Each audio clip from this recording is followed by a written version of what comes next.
आज हमारे साथ स्टूडियो में मौजूद हैं कांग्रेस के वरिष्ठ नेता और उत्तराखंड के पूर्व मुख्यमंत्री हरीश रावत जी।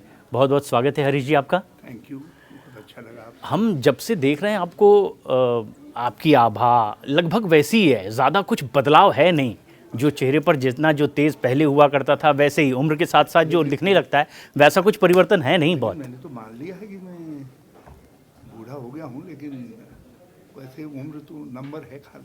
हाँ, यही हम भी मानते हैं। अब तो ये आप क्यों मान रहे हैं कि बूढ़े हो गए हैं आप? टेक्निकल वर्ड्स में तो जो है, हाँ। जब आप 78 टच कर जाते हैं बूढ़े होते हैं।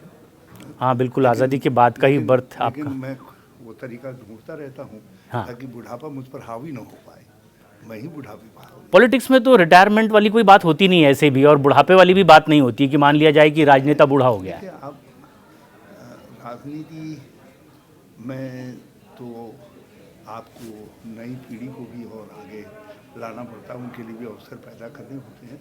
मगर सामाजिक क्षेत्र तो व्यापक है। बिल्कुल। तो आप मरते दम तक कुछ न कुछ कंट्रीब्यूट कर सकते हैं जिस समय तक आपके प्राणों में प्राण हैं। और इसीलिए समाज आपको अलग अलग बोझों से समय समय पर नवाजता है। बिल्कुल। तो आप ये नहीं कह सकते कि आप बूढ़ा हुए हैं और विल नॉट गिव। हाँ, ये तो कोई नहीं कह रहा है, ये तो आपने अपनी जुबान से कह दिया कि नहीं चलो अब उम्र होने लगी। वैसे जितना तेज आपके चेहरे पर है, एक युवा नेता भी अगर कह दें, वैसे युवा नेता की कोई परिभाषा है पॉलिटिक्स में कि इस उम्र के बाद तक युवा ना कहा जाए राजनीति में? अब 60 की तो मानी लेनी चाहिए। 60 तक हैं तो युवा नेता हैं, 60 तक वाले तो सब युवा नेता हैं। और ऐसा चल भी रहा है, ऐसा चल भी रहा है। वो दिखाई दे रहा है ना, वो दिखाई दे रहा है ना। अब अमित शाह जी भी जो है युवा नेताओं में से हैं, चाहे वो कितनी चूड़ीदार पैजामा पहन लें। हाँ, लेकिन वो भी युवा नेता है, ऐसा मानते हैं आप? अब राहुल जी तो युवा हैं ही हैं। भाई, जो व्यक्ति जो है कड़ाके की ठंड में कश्मीर में भी टी शर्ट और पैंट में ट्राउजर में काम चलाता है, तो वो युवा है ही। युवा है, वो जज्बा है। तो राहुल जी के अंदर जो जज्बा आप देख रहे हैं, लगता है कि जो कांग्रेस के मिशन के लिए तब से अब तक के आप लगातार जूझ रहे हैं, तो अगर कांग्रेस सत्ता में आती है तो राहुल गांधी को ही प्रधानमंत्री देखना चाह रहे हैं आप? निश्चित तौर पर हम जैसे लोग जो है उसी ख्वाहिश के साथ बुढ़ापे को कह रहे हैं, नहीं तो वेट करो, अभी तुमको हम पर हावी नहीं होना है, क्योंकि हमको राहुल गांधी जी को एक बार देश का प्रधानमंत्री देखना है, गांधी नेहरू परिवार। लेकिन रावत साहब, ये उम्मीद होगी कब पूरी? क्योंकि चुनाव दर चुनाव राहुल गांधी के नेतृत्व में कांग्रेस हारती चली जा रही है। कोई बात नहीं, यदि तो कब तक कहेंगे आप कोई बात नहीं है, हार गए कोई बात नहीं, फिर हार गए फिर कोई बात नहीं? हारती रही, उन्होंने अपना कलेवर बदल दिया, चोला बदल दिया, उसके बाद भी हारती रही, लेकिन हिम्मत नहीं हारी। और आज हिम्मत नहीं हारी तो 2014 से जो है हमको पटकनी दे रहे हैं। तो हम, ऐसा नहीं है, देखते जहाँ एक बार दांव लग गया, एक राज्य से दांव लग जाए, यदि हरियाणा से दांव लग गया होता तो अभी तक सिनेरियो बदल गया होता। आप भी कह रहे हो तो भाई कांग्रेस सत्ता में आ रही है, लेकिन हरियाणा में जरा सा दांव चूक गए। ये होता क्या है दरअसल कि दांव लगभग आखिरी तक जाने वाला होता है, लास्ट पॉइंट तक के लगता यही है। अभी ताज़ा इलेक्शन ही ले लें बिहार का, तो लग रहा था एंटी इनकम्बेंसी की बात है। ये होता क्या है आखिर में कि कांग्रेस सहयोगी दलों के साथ आखिरकार हार जाती है? ये अगर सीधे इसको समझना चाहें, नेतृत्व की कमजोरी, संगठन की कमजोरी? बिहार में तो ये चमत्कार जो है 10,000 रुपये भी किया। आप मानते हैं कि वो जो योजना सरकार की थी वो चमत्कारिक साबित हुई? अच्छा, उसने ये चमत्कार किया। महाराष्ट्र में भी इसने चमत्कार किया। ये तो सीधी ब्राइब है ना। यदि ये कांग्रेस ने ये तरीका अपना लिया होता तो ये 2014 में भी सत्ता में नहीं आते। डॉक्टर मनमोहन सिंह जी, राहुल गांधी भी घोषणाएं तो करते ही हैं वैसे कि हम ये भी देंगे चुनाव में, कि ये अन्न सुरक्षा के दायरे में जितने लोग आ रहे हैं उनको मुफ्त का गेहूं चावल दिया जाए। डॉक्टर मनमोहन सिंह जी ने कहा नहीं, it will be bad for economics and it will bad for economy and it will bad for, it's not good for economy, for those also जिनको आप बेनिफिट देना चाह रहे हैं। हमने कहा क्यों? उन्होंने कहा यदि काम करने की आदत छूट गई लोगों की हाँ। तो ये जो है बड़ा फैटल होगा देश के। तो ये आप मानते हैं इस समय कि कांग्रेस को आगे इस तरह की पॉलिसी पर अमल नहीं करना चाहिए और ये ठीक नहीं होती इस तरह की जो घोषणाएं होती है? नहीं, अब आज तो खेल में रहना है ना, हाँ आज तो लड़ाई में रहना है। हाँ। यदि आपको नहीं तो अब अगर उसे आप अनुचित मान रहे थे, अब उचित मानेंगे? अब हमको उनसे लंबी लाइन खींचनी पड़ेगी। मतलब जो घोषणा उन्होंने की उससे बड़ी घोषणा करनी पड़ेगी, इसका मतलब यही हुआ? लाइन लंबी खींचनी पड़ेगी। हम्म, There is no way। Correct. हमने बिहार के चुनाव में देख लिया कि 10,000 खाते में आए, लेकिन इतना जरूर है कि उन्होंने जिस बेशर्मी के साथ वो रुपये को खाते में डाला और इलेक्शन कमीशन ने जिस तरीके से नज़र फेर ली और होने दिया है सब कुछ जो है, वो देश की पॉलिटिक्स के लिए और पॉलिटी दोनों के लिए खराब है। नहीं, लेकिन एक सीमा के बाद तो आप भी मान रहे हैं कि भाई उससे बड़ी लाइन खींचनी पड़ेगी, तो चाहे उसे शर्मी बोलें बेशर्मी बोलें, लेकिन उसी रास्ते पर बढ़ना पड़ेगा। अब क्या क्या क्या आपके पास रास्ता क्या है? आपके पास रास्ता कैसे क्या है? आपको लोकतंत्र के चुनाव लोकतंत्रवादी होने से काम नहीं चलेगा। आपका जो लोकतंत्र का खेल है चुनाव, आपको उसमें भी बना रहना पड़ेगा और लोकतंत्र की रक्षा के लिए रहना पड़ेगा। अब ये यदि लोकतंत्र नहीं बचेगा तो संविधान कहाँ से बचेगा? संविधान नहीं बचेगा तो देश कैसे बचेगा? देश को नहीं, ठीक, वो तो बांधने की ताकत केवल संविधान ही के अंदर। बिल्कुल। तो अब ये सब चीजें एक दूसरे से इंटरकनेक्टेड है। तो कभी कभी जो है मक्खी भी हम कोशिश करेंगे निगलनी न पड़े, छाट करके अलग रख देनी पड़े, बट रास्ता तो यही होगा, संतुलन बनाना पड़ेगा जो आप कह रहे हैं। लेकिन अब आप कह रहे हैं कि भाई लोकतंत्र की लड़ाई है, लड़नी है आपको भी, तो उम्र इसमें तो सिर्फ एक नंबर होता है, तो कहाँ इंटरेस्ट है आपका? देखिए, राज्य में, केंद्र में जिम्मेदारियों को लेकर? नहीं, मेरा इंटरेस्ट इस मामले में है कि मैं अपने लोगों को, जो लोग हैं उनको बकअप करूं, चीयर अप करूं। वो चीयर अप करने के लिए भी तो चाहिए, शाबाश बहुत अच्छा कर रहा है। नहीं, लेकिन अगर देखिए राजनीति सत्ता की हो रही है तो चुनाव तो लड़ना पड़ता है, जनता के बीच तो जाना पड़ता है, अखाड़ा तो वही है। तो आप कौन सा अखाड़ा पसंद कर रहे हैं, प्रदेश वाला या केंद्र का? आप देखते होंगे तेंदुलकर को भी या अभिषेक शर्मा को भी, लेटेस्ट एडिशन, उसको भी तालियों की जरूरत पड़ती है ताकि वो बढ़िया चौवे को छक्के में बदल सके, बढ़िया स्ट्रोक प्ले कर सके। संकेतों में कुछ कह रहे हैं आप? हाँ, तो इसलिए जो है, जो हमारे तेंदुलकर हैं या हमारे जो अभिषेक शर्मा है कांग्रेस के, उनको बैकअप करने वाले लोग भी तो चाहिए, चीयर अप करने वाले लोग तो चाहिए। क्या एक तरह से ये मान ले कि पूरी बैकग्राउंड और इतने साल के अनुभव के साथ जब किसी को चीयर अप करेंगे, शाबाश तुम बहुत अच्छा कर रहे हो, बड़ा अच्छा प्रयास कर रहे हो, तो उसका असर पड़ता है। क्या ये सीधा मतलब हमारे तमाम दर्शक न्यूज़ 18 के इस प्लेटफॉर्म पर निकाल लें कि आप जो सक्रिय चुनावी राजनीति है इससे संन्यास की बात कह रहे हैं इनडायरेक्टली? संन्यास जैसी राजनीति में कोई शब्द होता नहीं। बिल्कुल। जब अभी मैंने आपसे कहा ना कि राजनीति, सक्रिय राजनीति में यदि वो भी करेंगे तो सामाजिक जीवन में तो रहेंगे ना, लास्ट दिन तक रहेंगे। बिल्कुल। तो सामाजिक जीवन एक दूसरे के पर्यायवाची ही, एक दूसरे के पर्यायवाची है। तो अभी क्या चाह रहे हैं आप कि चुनाव ना लड़ें? मैं ये चाहता हूँ कि मेरे लिए, मैं ऐसी भूमिका तलाशने में हूँ जिससे मैं पार्टी के लिए उपयोगी भी रह सकूँ और साथ साथ जो है अब पार्टी मजबूत भी होती रहे। हाँ, मजबूत भी होती रहे, नई लीडरशिप आए। तो लीडरशिप दूसरी आए। आप चुनाव नहीं लड़ना चाहते, ये आप एक तरीके से ऐलान कर रहे हैं। अगर पार्टी का प्रेशर भी आया, अगर राहुल गांधी, सोनिया गांधी कह रहे हैं कि नहीं आपको चुनाव लड़ना पड़ेगा, पार्टी की सिपाही है, ऐलान करना तो आपके लिए दुस्साहस होगा। अच्छा। लेकिन जो है तो पार्टी के हुक्म पर होता है, मगर मेरी चाहत है। नहीं तो चाहत में एक बात और जाहिर कर दीजिए कि अक्सर होता ये है ना कि रिटायरमेंट के बाद 60 साल में जो सरकारी कर्मचारी रिटायर होते हैं औसतन, तो ये होता है कि वो चाहते हैं अपने गृह प्रदेश चले जाएं, गृहग्राम जाएं, फिर थोड़ी खुली हवाओं में रहें। तो उम्र बढ़ने के बाद आदमी ऐसे ही चाहता है कि हमने राष्ट्रीय स्तर की जिम्मेदारियां निभा ली, वापस अब अपने उसी दायरे में लौट कर आएं। तो प्रदेश पसंद आ रहा है या राष्ट्रीय स्तर पर जिम्मेदारियों की बात कह रहे हैं? मैंने बहुत कुछ हद तक अपने को सिकोड़ दिया है। आपने खुद या किसी दबाव में? नहीं, राज्य की जिम्मेदारी। अच्छा। और जिम्मेदारी भी एक चुनौती, बिल्कुल। क्योंकि 2014 में मैं मुख्यमंत्री बन करके गया और 2017 से लगातार कांग्रेस हार रही है राज्य में। बिल्कुल। तो मैं ऐसे व्यक्ति के रूप में दुनिया से नहीं जाना चाहता जिसके लिए कहा जाए यार उनके बाद तो कोई उत्तराखंड में कांग्रेस का मुख्यमंत्री नहीं बना।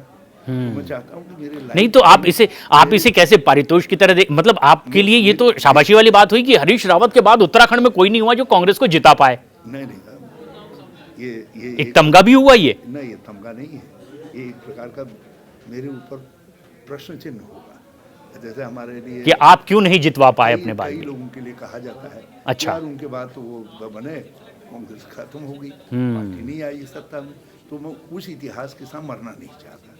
मैं चाहता हूँ एक बार परिवर्तन आए, कांग्रेस सत्ता में आए, उसके बाद फिर ये हो क्यों नहीं हो पा रहा है? आप हर बार कहते हैं कि इस बार तो उम्मीद लग रही है। हो जाएगा। नहीं, इसमें कमी जो सबसे बड़ी कमी लग रही है, समय का चक्र है। इस समय का चक्र अभी भाजपा के पक्ष में है। कब तक रहेगा ऐसा अंदाजा लगता है आपको? हम पलट रहे हैं, उसको रोक रहे हैं, रोकेंगे। और हो सकता है जब आपसे अगली बार मुलाकात हो तब तक हम उत्तराखंड में रोक दिया हूँ और आप हमसे कहें कि उस दिन हमने आपसे बात की थी तो और आपने आशा उम्मीद जाहिर की थी और आपने तो कर दिखाया। 2027 में इसको कर दिखाया। तो कांग्रेस उत्तराखंड में जीत रही है, हरीश रावत एक बार फिर मुख्यमंत्री पद की शपथ लेंगे? ये सेकंड पार्ट को छोड़ दीजिए। नहीं, वही तो मुख्य पार्ट हो गया आजकल। ना, वो जो फर्स्ट पार्ट है, क्योंकि जनता को तो चेहरा बताया भी जा रहा है। कांग्रेस सत्ता में आएगी। हाँ, कांग्रेस सत्ता में आएगी, ये प्रपोर्शनल पार्ट है, ये मेरा प्रथम। नहीं अब देखिए इसमें कॉन्ट्रडिक्टरी हो रही है चीजें। अगर आप कह रहे हैं कि प्रदेश में हम लड़ेंगे तो हरीश रावत मुख्यमंत्री बनेंगे या नहीं, ये बात आप छोड़ दीजिए अभी। लेकिन आप कह रहे हैं कि अगर कांग्रेस जीतती है केंद्र में तो राहुल गांधी प्रधानमंत्री होंगे फिर? तो आपने चेहरा रखा है ना, उसका प्रभाव पड़ता है, यह मान रहे हैं आप? देखिए, हम राष्ट्रीय स्तर पर हमारे नेता सब कांग्रेस है और आज हमारा जो लोकतांत्रिक गठबंधन है जी, जो हम जिसको इंडिया गठबंधन कहते हैं, वो इंडिया गठबंधन के नेता है। अभी कई जगह ये होने लगा है, जैसे उद्धव ठाकरे आपके साथ आए, आपने इंडिया गठबंधन की बात आपने खुद ही कह दी, तो उद्धव ठाकरे की पार्टी अब बिल्कुल दरकिनार करके बात करती है कांग्रेस पार्टी। ऐसा ही दूसरे प्रदेशों में हो रहा है, आरजेडी की तरफ से ऐसी आवाजें उठ जाती है, फिर उत्तर प्रदेश में भी गाहे बगाहे ऐसी आवाज। तो जो कांग्रेस के साथ रहे वो अक्सर ठिठकते हुए क्यों दिखाई देते हैं? इन सबका नॉमिनी कल्चर ये है कि ये सब कांग्रेस की ताकत पर, उद्धव ठाकरे जी की पार्टी को छोड़ करके शेष पार्टियां जो है उनका अस्तित्व जो है हमारी शक्ति को बना है। ऐसा कैसे हुआ? तेज प्रताप यादव की पार्टी की अपनी शक्ति है बिहार में, हमारी कीमत तो बने ना। समाजवादी पार्टी की अपनी ताकत है उत्तर प्रदेश में। कांग्रेस का जो वोट बैंक था, अच्छा, तो उनके पास गया। दिल्ली में आपके बाद हमारा ही तो वोट बैंक है, जो है हमारे अखिलेश जी के पास हमारा ही तो वोट बैंक है, जो कभी हुआ करता था, ये आप कह रहे हैं? अच्छा, नेचुरली उनको ये लगता है कि कांग्रेस ज्यादा ताकतवर ना हो, वो उनकी चाहत है। लेकिन दूसरी तरफ उनका कंपल्सन भी है, बिना हमारे साथ खड़े हुए वो राष्ट्रीय विकल्प नहीं बना सकते। तो राष्ट्रीय विकल्प के तौर पर आज के दिन भी कांग्रेस ही दिखाई देती है। तो ये जो इसलिए भाजपा विरोध की धुरी आज भी कांग्रेस है। ये कह रहे हैं आपकी सतत कोशिश चल रही है और ये तो जनता देख भी रही है कि हरीश रावत जी कद्दावर कांग्रेस के वरिष्ठ नेता मुख्यमंत्री रहे। आप ही के हम उम्र होंगे दिग्विजय सिंह जी भी, आपके साथी कांग्रेस के नेता। हाँ, थोड़ा सा शायद मेरी समझ में उनसे 2-1 साल सीनियर होना चाहिए। वैसे वो हमारे बड़े नेता हैं। वो भी तकरीबन 47-48 के ही, आप भी 48 के आसपास का ही आपका भी जन्म होगा, तो ऐसा ही कुछ। तो जो अगर तो मैं भी 48 में, हाँ बस ऐसा ही कुछ फर्क होगा। तो उन्होंने एक बड़ी अहम राय इस समय रखी और देश भर में उसकी चर्चा हो रही है। एक तस्वीर जो आपने भी देख ली होगी जिसमें कि आडवाणी जी ऊपर बैठे हैं और नरेंद्र मोदी नीचे बैठे हुए, और उन्होंने कहा कि ये संगठन की ताकत है।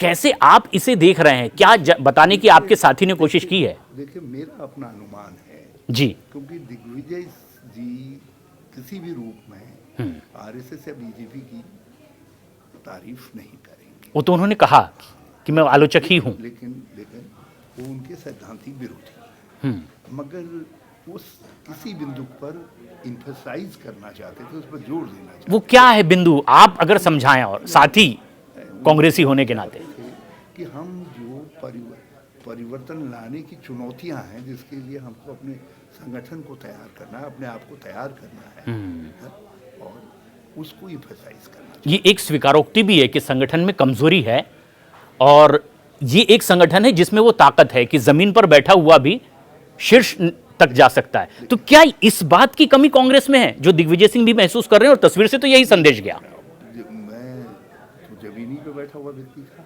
हाँ 80 में हाँ सारे शीर्ष नेताओं के बिल्कुल। जगह पे मुझको टिकट दिया गया। मैं बहुत ही साधारण परिवार का व्यक्ति था। तो ऐसा नहीं है कि कांग्रेस के अंदर लोग नीचे से शीर्ष तक नहीं पहुंचे। पर आज ये तस्वीर दिखा करके वो इस समय की तात्कालिक स्थिति दिखाने की कोशिश कर रहे हैं। समझ तो यही रही है जनता। अब उन्होंने किस रूप में दिखाया है ये वो बेहतर बता सकते हैं, लेकिन मैंने जिस रूप में समझा है हाँ कि वो इस बात पे इम्फेसाइज करना चाहते हैं कि let us we all should focus on organisation building. यदि हमको भाजपा का मुकाबला ये लेकिन पूरी जनता ने और तमाम राजनीतिक विश्लेषक यही बता रहे हैं कि जमीन पर बैठा हुआ इंसान वो भी ऊपर जा सकता है। कांग्रेस में अभी भी आप ये कह रहे हैं कि गांधी परिवार से राहुल गांधी हैं जो प्रधानमंत्री के तौर पर जिन्हें आप देखते हैं, तो ये इनके अलावा भी क्यों नहीं देख पाती कांग्रेस? क्या ये उस ओर इशारा था दिग्विजय सिंह का? हम कितने साल बाद राहुल गांधी की बात कर रहे हैं? क्या नहीं तो ये मनमोहन जी के समय से बात हो रही है। लाल बहादुर शास्त्री जी क्या जवाहरलाल नेहरू जी की बैकग्राउंड से आए थे? मुझे बताएं। बिल्कुल। आप मुझे बताइए कि क्या नरसिम्हा राव जी उसी तरीके की ग्लैमरस या उसी तरीके के हिस्टोरिकल बैकग्राउंड से आए थे? मनमोहन सिंह जी उसी हिस्टोरिकल बैकग्राउंड से आए थे। तो ऐसा नहीं है कि कांग्रेस के अंदर उदाहरणों की कमी है। कांग्रेस ने भी जमीन से लोगों को ऊपर उठे थे और लेकर के बहुत आए, से लोग बने हैं। उनकी योग्यता की कद्र करने का काम किया। हाँ लेकिन आप जितनी बातें कह रहे हैं और ये बिल्कुल सच कह रहे हैं आपकी, अतीत में कांग्रेस के साथ हुआ, लेकिन ये बातें ज्यादातर अतीत की हो रही है। नहीं अतीत की वर्तमान की रास्ता हमने दिखाया है। रास्ता हमने दिखाया है। अब अमल बीजेपी कर रही है। नहीं उनके पास एकाध उदाहरण हो सकता है। उनके पास एकाध उदाहरण हो सकता है। नहीं वो तो दावा करते हैं, अक्सर दावा करते हैं। दिग्विजय सिंह ने उस घटनाक्रम के बाद ही ये पोस्ट भी किया था कि बीजेपी का राष्ट्रीय अध्यक्ष कौन बनेगा। लगातार बीजेपी के नेता ये चैलेंज करते थे कि अगर कोई हो तो बता दे कि ये बनेगा। वहाँ और हुआ भी वही। बहुत ही कम उम्र के उभरते हुए युवा नेता को राष्ट्रीय स्तर पर बागडोर देने की तैयारी। लिफाफा नागपुर से आ गया। क्यों ऐसा चयन होता है वहां? किसने खोल दिया? तो आप फ्रेंचाइजी होल्डर हैं। आप तो मालिक थोड़ी हैं। लोकतंत्र के अंदर जो है आप अपनी पार्टी के जैसे कांग्रेस जन। तो ये इसे सकारात्मक कदम नहीं देखते आपकी युवाओं को बागडोर दे देना, बिल्कुल जो गुमनाम से थे अचानक उन्हें जिम्मेदारी देना? केवल जो जिन पार्टीज के अंदर डेमोक्रेटिक प्रोसेस नहीं है, इनबिल्ट डेमोक्रेटिक प्रोसेस नहीं है, उन्हीं पार्टियों में संभव है। जिस तरीके से भजन लाल जी की चिट्ठी निकली और सबने देखा, वसुंधरा जी ने को खोलने के लिए राजनाथ जी ने दिया और वसुंधरा जी ने खोला, इधर उधर देखा कहाँ है, कौन है ये? तो अचानक जो है थर्ड रो से भजन लाल। लेकिन अब जो बीजेपी पर आप ये बात कह रहे हैं, एक तरह से आरोप है, आप तो विरोधी हैं। और ये आरोप नहीं है। नहीं, जो चीजें जो व्यवस्था है उसे आप बताने की कोशिश कर रहे हैं। प्रोसेस है उसमें माइनस डेमोक्रेसी। फिर ये रावत साहब ये क्यों हो रहा है कांग्रेस में कि आप जैसे जितने वरिष्ठ हैं, आपके बाद वाले भी कुछ हैं, वो अक्सर खुद को साइडलाइन मानने लगे हैं। कभी टीम ऐसी बन जाती है, वो ये कहती है कि जो वरिष्ठों का अब वैसा सम्मान नहीं हो रहा है। कुछ लोग तो ऑफ द रिकॉर्ड ये भी कहते हैं कि असली में बहुत अलग अलग हो गए हैं। राहुल जी के साथ जो कुछ लोग जुड़े हुए हैं वो मानते हैं कि ये टीम तय करे। प्रियंका जी के साथ कुछ लोग जो जुड़े हुए हैं चाहते हैं कि ये टीम तय करे। क्या ये एक समस्या है? क्योंकि मैंने वो उनका ट्वीट देख लिया था जब वर्किंग कमेटी की मीटिंग हो रही थी। बिल्कुल। तो जब दिग्विजय सिंह जी आए तो सब लोग उनके लिए कुर्सी से उठे। हाँ, वरिष्ठ नेता तो हैं ही कांग्रेस के। तो ये सम्मान नहीं है। हरीश रावत जाते हैं। आज के दिन मैं केवल वर्किंग कमेटी का मेंबर हूँ। बिल्कुल। तो मुझको मेरे लिए सब कुर्सी से उठते हैं, सम्मान देते हैं वरिष्ठता का, उम्र का। नहीं, आपका तजुर्बा और तमाम ऐसे लोग तो वो आप हकदार हैं इसके। इसलिए ये कहना कि कांग्रेस के अंदर वरिष्ठता का सम्मान नहीं है, मैं समझता हूँ ये गलत है। अब 29 ये एक भ्रम फैलाया जा रहा है और ये भ्रम जो है हम जैसे बड़े सीनियर लोगों के का कर्तव्य है कि हम इसको दूर करें, चाहे मैं हूँ, अब चाहे बिल्कुल। जी हों, चाहे जिम्मेदारी दूसरे की क्यों होगी, वो तो उन्हीं की होगी जिन्होंने। अशोक गहलोत जी हों, चाहे दिग्विजय बिल्कुल सिंह जी हों, बिल्कुल। कमलनाथ जी हों, हाँ हाँ। हम लोगों को ये भ्रम दूर करना पड़ेगा। लेकिन अब देखिए, आप लोगों की जैसे आप लोगों की नज़र में 29 का चुनाव है ना, कि आगे अब लड़ाई जो है 29 की है, और शायद यहाँ कांग्रेस को अब कुछ बहुत बेहतरीन करना है। क्या नेतृत्व परिवर्तन हो तो कुछ और हो सकता है? इसकी कहीं गहराई से कांग्रेस में बातचीत भी होती है, मंथन भी होता है? एक बात बताइए, जो नेतृत्व जो है कन्याकुमारी से कश्मीर तक चल सकता है और 400 से पार वाले नारे देने वालों को 240 पर रोक सकता है, ना 200 300 से नीचे रोक सकता है, 280 से नीचे रोक सकता है, और उनको गठबंधन मजबूरी में बनाने के लिए मजबूर कर सकता है। तो हम टाइम टेस्टेड नेतृत्व को क्यों बदलेंगे भैया? हमको क्या पड़ी है? हम तो उनका क्षमता का उपयोग करेंगे, और हम सबको जो मैसेजिंग अपनी मेहनत से, अपने परिश्रम से राहुल गांधी जी लेकर के जा रहे हैं, उसको सबको ग्रहण करना है। तो अभी जब मैंने ये सवाल आपसे करना चाहा कि कांग्रेस, अपने को connect जी जी जी, ये सवाल जब मैं करना चाह रहा था आपसे कि क्या कांग्रेस में नेतृत्व परिवर्तन की बात हो रही है, तो आपने राहुल गांधी से इसे जोड़कर देखा। मैं चाह रहा था कि खड़गे जी के विषय में आप इसे केंद्रित करें विषय को, कि क्या वो बहुत वरिष्ठ हो चुके हैं।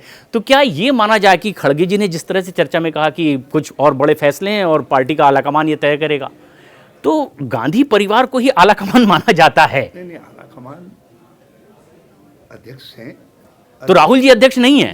अध्यक्ष हैं। अध्यक्ष को 2-3 लोग, वो हमारी सीपीपी के नेता हैं, कांग्रेस पार्लियामेंट्री पार्टी के। नहीं ठीक है, वो सांसद हैं, प्रियंका भी सांसद हैं, कांग्रेस। लेकिन नेतृत्व के तौर पर सिर्फ गांधी परिवार को ही देखते हैं कांग्रेस जन। ऐसा नहीं है। उसमें यदि मल्लिकार्जुन खड़गे जी अध्यक्ष हैं तो हम गांधी परिवार से दूसरी तरफ गए हैं ना।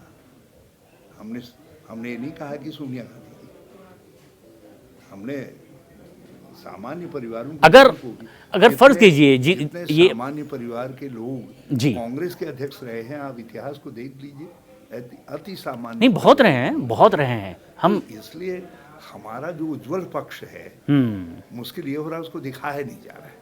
तो उज्जवल पक्ष ये कि बहुत से रहे हैं, लेकिन अभी विषय मसला दिक्कत तात्कालिक स्थिति को लेकर है। के समय में जी, यदि धृष्टद्युम्न पांडवों ने अपना सेनापति बनाया, लेकिन उनके बगल पर जब अर्जुन खड़े हुए तभी परिवर्तन आया ना। तभी तो नहीं, ये बात है कि Rahul Gandhi leader of opposition है इस समय। इस लड़ाई के हमारे अर्जुन है।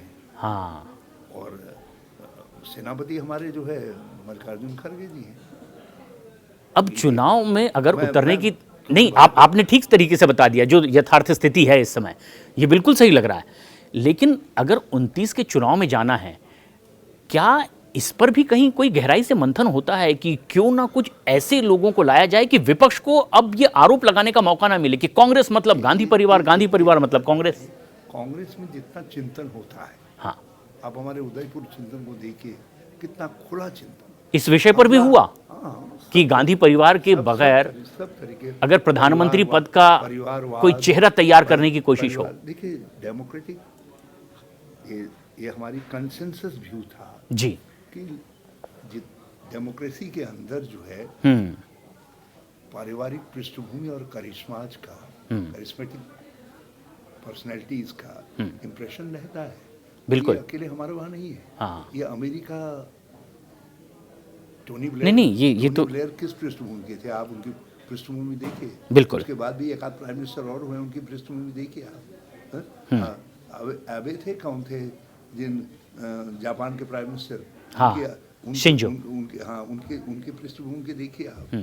सुकार्नो की पृष्ठभूमि आज इंडोनेशिया के अंदर है।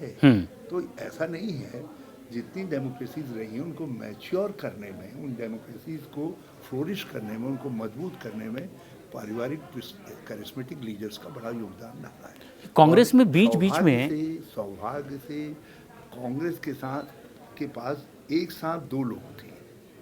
एक सरदार पटेल थे जो बिल्डर थे, तो शिल्पी थे, एक एक करके जोड़ रहे थे सब चीज़ों को। और दूसरी तरफ नेहरू जैसे टावरिंग पर्सनैलिटी थे, जो है दुनिया के अंदर आप ये लगाइए, जो देश उसी समय आज़ाद हुआ हो, उस देश को कई देशों ने अपना नेता मान लिया। नॉन अलाइन बिल्कुल। मूवमेंट क्या था? नॉन अलाइन मूवमेंट जो है, इट वाज बेसिकली इंडिया। नहीं, कांग्रेस की उस समय की जो स्थिति थी, हमने थर्ड ब्लॉक, हमने दुनिया के अंदर थर्ड ब्लॉक बना करके उसको नेतृत्व, हमने कहा नहीं, तुम भी नहीं, हम सही रास्ता। रावत साहब, लेकिन अतीत के पन्ने फेर कर भविष्य का रास्ता नहीं बन पा रहा है। कुछ तो परिवर्तन की जरूरत होगी अब ना। मैं यही कह रहा हूँ, यदि इंदिरा गांधी निक्सन को धत्ता बता सकती है, उनका टेलीफोन नहीं उठा सकती है, कहती है नहीं पहले विजय होगी, और सातवें बेड़े को जो अमेरिका को वापस भेजना पड़ता है बंगाल की खाड़ी से जो है, और पाकिस्तान से सरेंडर करवा सकती हैं। दुनिया के इतिहास में जो काम आज महाशक्ति, नहीं ठीक है, महाशक्ति की रूस नहीं कर पा रहा है, और इंडिया ने इंदिरा गांधी के नेतृत्व में कर दिया। तो ये जो करिश्मा, एक करिश्मेटिक लीडरशिप जो है, उस लीडरशिप की जो ग्लो है, जो आभा है, उस आभा को हम क्यों छोड़ें? तमाम विपक्षी भी ये बात मानते हैं। आप मुझे बताइए जी, जो आभा हमारी पूंजी है, आप हमसे कह रहे हैं उस पूंजी को हम छोड़ दें? नहीं, वो नहीं छोड़ी जा सकेगी अगर यही है। इतने साल की पुरानी पार्टी, हाँ, आप हमसे ऐसी गलती की उम्मीद कैसे कर रहे हैं? हाँ, उस ग्लो के साथ, उस आभा के साथ, हाँ, जो आगे बढ़ सकते हैं उनको जोड़ेंगे। नए लोग आते हैं। राहुल गांधी के मुकाबले प्रियंका में कई कांग्रेस के वरिष्ठ नेता ये मानते हैं कि एक फायर है, क्यों ना परिवर्तन के तौर पर, क्योंकि बहुत बड़ा परिवर्तन भी नहीं होगा, उन्हें जिम्मेदारी दी जाए।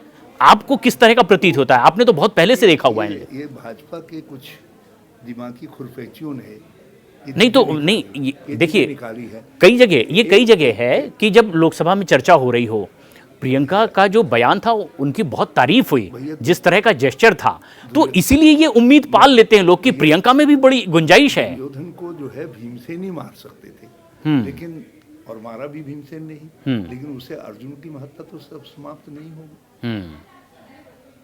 तो ये कुछ काम प्रियंका जी करेंगी, कुछ काम कोई और करेगा। हमारे पास और भी लोग हैं, देखिए कितनी बड़ी लीडरशिप है हमारा गोगोई। नहीं, वो सब ठीक है, लेकिन जब ये मानते हैं हम कि गांधी परिवार की अपनी लेजेसी है, तो राहुल और प्रियंका दोनों ही अभी सांसद हैं कांग्रेस पार्टी में, राष्ट्रीय अध्यक्ष दोनों नहीं है। जब जिम्मेदारी की बात आती है, जब फेस बनाने की बात आती है, आपको तुलनात्मक रूप से क्या लगता है अपने अनुभव के आधार पर कि प्रियंका या राहुल प्रभावी कौन है इनमें से? नहीं, प्रभावी दोनों हैं अपने अपने। अगर चुनने की बात आएगी तो एक ही का नाम तो बताना पड़ेगा, चाहे प्रधानमंत्री बनाना हो, राष्ट्रीय अध्यक्ष बनाना हो। मगर राहुल गांधी जी ने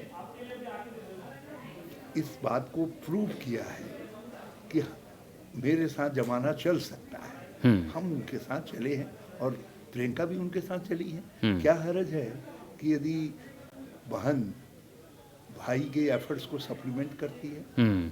तो ये तो भाजपा की मानसिकता के लोग हैं, इनका बस चले तो ये पति पत्नी में भी झगड़ा करवा देंगे, भाई बहन में भी झगड़ा करा देंगे, बेटे और बाप में भी झगड़ा करवा देंगे। तो ये तो बांटने वाले लोग हैं, इनका काम केवल हिंदू मुसलमान से नहीं चलता है। ये तो जहाँ आएगा कुछ दिमागी खुरापात करके। रावत साहब, जो परंपरा भारत की रही है परिपाटी, देवभूमि से आप आते हैं, बाकायदा तिलक लगाते हैं, उसी परंपरा का निर्वहन करते हैं। पॉलिटिक्स में कहा जाता है it is a game of perception, कि किसके खिलाफ कैसा परसेप्शन बन गया और किसके पक्ष में कैसा परसेप्शन बन गया। भारतीय जनमानस के जो बहुसंख्यक हैं, इनकी अपनी आस्था के खिलाफ कांग्रेस है, उनके साथ नहीं, ऐसा परसेप्शन क्यों बन गया? और एक लंबे समय में ये बना है, चाहे राम मंदिर की लड़ाई हो तो कांग्रेस अलग खड़ी दिखाई दी, कोर्ट में कह दिया गया कि बनाया गया है, मगर ये परसेप्शन, इसका नुकसान भी हुआ है कांग्रेस को या नहीं? कांग्रेस को नुकसान हुआ है, मगर देश को नुकसान न हो ये हम चाहते। आप महान भारत की कल्पना कर रहे हैं और उसका सपना आज दिखाया भी जा रहा है, लेकिन क्या भारत 30 करोड़ 40 करोड़ लोगों को, जिनको हम अल्पसंख्यक कहते हैं या जिनको हम मुसलमान कहते हैं, उनको छोड़ करके महान बन पाएगा? तो भारत से बाहर रहे अल्पसंख्यक, ऐसा कौन सी राजनीतिक पार्टी है जो चाह रही हो कि भारत में अल्पसंख्यक ना रहें? आप उनको जो है यदि दोयम नज़र से देखेंगे, उनको विद्वेष की नज़र से देखेंगे, उनके खिलाफ आप चीज़ों को बना करके नरेटिव बनाएंगे। आप किसी राजनीतिक दल को यदि वो उनकी हिमायत करता हुआ दिखाई दे रहा है तो उसको तुष्टीकरणवादी कह देंगे। तो ये सब चीज़ें क्या दर्शाती हैं? तो इसका अर्थ है मुस्लिम कि इज कांग्रेस, कांग्रेस इज मुस्लिम, ये तो कांग्रेस पार्टी के ही नेता बोलते हैं। आपके अंदर एक फोबिया है कि आप एक सर्टेन सेक्शन को मतलब आप ये समझिए कि एक वर्ग को पिटा हुआ देख करके आप दूसरों से ताली बजवाना चाहते हैं। तो ऐसा देश कभी भी बड़ा नहीं। लेकिन उसका नुकसान ये होता है जब आपको लग रहा है कि ये हम जो बांग्लादेश के अंदर देख रहे हैं कितना दुखद है, कितना शर्मनाक है। और उसकी वजह क्या है असली वजह क्या है? खालिदा जिया ने, खालिदा बेगम खालिद जो प्राइम मिनिस्टर थी हमारी, जो दिवंगत हुई, उनकी बात करें, शेख हसीना जो अभी पदस्थ नहीं, हाँ, खालिदा जिया दिवंगत होगी, लेकिन उनको भी अनंतोगत्वा हिंदू और मुसलमान दोनों से कहना पड़ा कि सबको साथ लेकर के चलना है। उनके बेटे रहमान ने आते ही इस बात को कहा, तस्दीक किया, क्योंकि उनको लगा कि जब तक एक जुड़ा हुआ बांग्लादेश नहीं होगा बांग्लादेश सफल नहीं पाएगा। नहीं, ये तो कहना पड़ेगा अभी क्योंकि उन्हें चुनाव में भी जाना है, लेकिन ये हालात अभी क्यों बने? मैं वही कह रहा हूँ। और बेगम हसीना के समय में बांग्लादेश की इकोनॉमी लोगों के लिए एक स्टडी हो गई थी, एक अध्ययन हो गया था कि बांग्लादेश किस तरीके से तरक्की कर रहा है। हमारे लिए भी एक बड़ी चुनौती हो गई थी। आप गारमेंट्स इत्यादि के क्षेत्र के अंदर जो है, लेकिन भारत जेलस नहीं था। अगर पड़ोसी पनप रहा था तो वो हमारे ही समर्थन से आगे बढ़ता दिखाई दे रहा था। जेलस इसलिए नहीं था क्योंकि नॉर्थ ईस्ट के अंदर शेख हसीना की सरकार आतंकवाद को कर्व करने में हमारी उन्होंने मदद की थी। और वो मदद की ज़रूरत आज हमको बड़ी महसूस हो रही है, वो कमी हमको बड़ी महसूस हो रही है। आज हमको अपनी पूर्वोत्तर फिर अशांति की तरफ जाता हुआ दिखाई दे रहा। हमारे राष्ट्रीय सुरक्षा के प्रश्न खड़े हो गए हैं। लेकिन ये जो स्थिति की ओर आप इशारा कर रहे हैं ये खतरनाक है। मैं वही कह रहा हूँ कि शेख हसीना सबको साथ लेकर के चली, इसलिए बांग्लादेश तरक्की कर। तो क्यों हुआ वहाँ इतना कट्टरपंथ? ये कैसे आगे बढ़ा, किसकी शय पर? कुछ तो आप वरिष्ठ नजर से देख पा रहे होंगे। ये तो इंडिया को कमजोर करने जो लोग चाहते थे, और उसमें अमेरिका का डीप स्टेट भी था, CIA और ISI दोनों का हाथ था, लंबे समय से कर रहे थे। हमारी विफलता ये है, रॉ की विफलता कहें या केंद्र सरकार की विफलता कहें, तो हम समय पर जो है इसका एहसास नहीं कर पाए और हम शेख हसीना। तो अंतर्राष्ट्रीय स्तर पर आपने ये महसूस किया कि कुछ ऐसी कट्टरपंथ ताकतें हैं अंतर्राष्ट्रीय स्तर पर जो भारत को लगातार कमजोर करना चाहती हैं? ये दृष्टि है आपकी? लेकिन ये देखिए कि सरकारों का चोगा कुछ भी बदला हो, लेकिन हमेशा से है। एक बात बताइए, 140 करोड़ का लोकतांत्रिक देश किसके लिए चुनौती नहीं होगा? लोग तो हमको कह रहे थे तो टुकड़े टुकड़े हो जाए भारत जो है।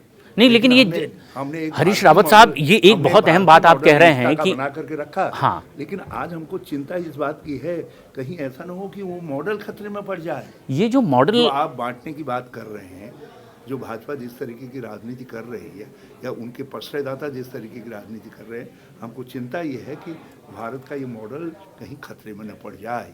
लेकिन जो खतरा भारत के इर्द गिर्द दिखाई दे रहा है, ये सिर्फ भारत ही नहीं, अंतर्राष्ट्रीय स्तर पर भी इसी तरह का खतरा है। इसलिए अलहदा भारत नहीं या इसकी नीति से कुछ हो रहा हो, ऐसा भी दुनिया इसे नहीं देख रही है। दुनिया पर तो फिर देखेंगे, दुनिया के साथ में अब देखना पड़ता है ना रावत साहब, क्योंकि ग्लोबलाइजेशन का दौर है, सारी पॉलिसीज ऐसी ही चलती हैं। करेक्ट करना चाहूंगा, बिल्कुल उस पर हम नजर रखेंगे, उस पर हमारी चिंता स्वाभाविक है।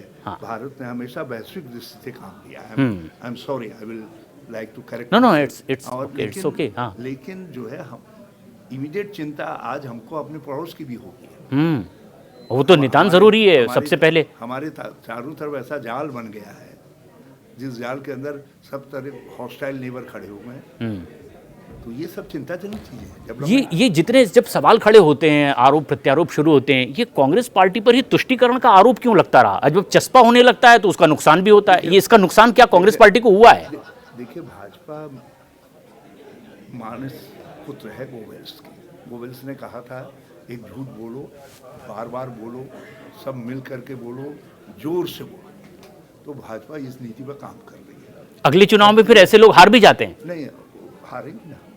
तो ये अगला चुनाव आएगा कब, जब आपको लगता है कि ये भाजपा को हम हरा देंगे? जिस दिन देश की जनता ये समझ जाएगी कि हमारे असली सवाल हम्म। गौण हो गए। आज महंगाई गौण है। ये एक बड़ी बात आप कह रहे हैं, लेकिन रावत साहब ये इसी से जोड़कर इसका जवाब दीजिए कि जनता समझ जाएगी, विपक्ष का काम यही समझाना भी है जनता को, तो क्या विपक्ष की नाकामी है? कांग्रेस पार्टी सबसे बड़ी विपक्षी दल है, जनता को नहीं समझा पा रही। मैं ये कहूँगा कि हम प्रयास कर रहे हैं, हमको कुछ और प्रयास करने पड़ेगा और शक्ति लगानी पड़ेगी क्योंकि भाजपा का दुष्प्रचार गहराई से लोगों की मानसिकता पर बैठा हुआ है। हमको धुंध छांटनी पड़ेगी। जिस तरीके से दिल्ली को जो है पॉल्यूशन से मुक्ति पाने के लिए बड़े प्रयास करने पड़ेंगे, तो हमको भी जो पॉलिटिकल पॉल्यूशन देश के अंदर भाजपा ने फैला रखा है उसकी मुक्ति के लिए हमको बहुत सारे प्रयास करने। तो ये प्रयास आपका लगातार जारी रहे। और आखिर में हम ये समझना चाहते हैं कि अगर आपकी मर्जी से पूछ लिया जाए कि जिम्मेदारी कहाँ निभानी है, राष्ट्रीय स्तर पर संगठन में या फिर उत्तराखंड में ही? जब तक उत्तराखंड में कांग्रेस को वापस नहीं लाते हैं तब तक कोई दूसरे पद पर राष्ट्रीय स्तर में नहीं आएंगे। तब तक उत्तराखंड। मैंने तो लोगों से कहा है जब तक मैं डोनाल्ड ट्रंप को उत्तराखंड के मडवे का बिस्कुट नहीं खिला दूंगा तब तक मैं उत्तराखंड में ही रहूंगा और जवान। तो उत्तराखंड पर फोकस है। हरीश रावत साहब, बहुत बहुत धन्यवाद। आपकी राय हमारे तमाम दर्शकों तक पहुंची है, बहुत बहुत धन्यवाद।